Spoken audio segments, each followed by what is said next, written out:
এক বাবার আত্মকাহিনী। তুমি জানো না বাবা, কত কষ্ট চেপে রেখে রাতের বেলায় সবাই ঘুমিয়ে গেলে এক কোণে বসে ভাবে, আমার সন্তানরা কি ভালো আছে। তুমি যখন একটু হাসো, বাবার বুকটা পরিপূর্ণ হয়ে যায়।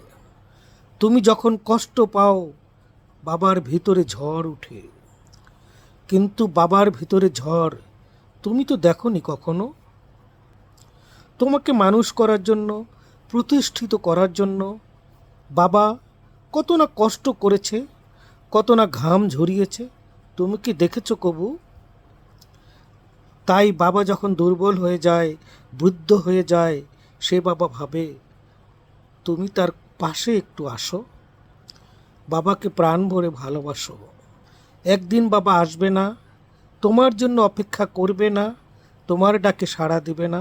তখনই বুঝবে বাবার মতো নিঃস্বার্থ ভালোবাসার মানুষ দ্বিতীয়জন আর নেই।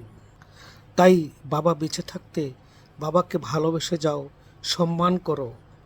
না হলে শুধু পরে আফসোস, কান্না আর হাহাকার ছাড়া আর কিছু থাকবে না।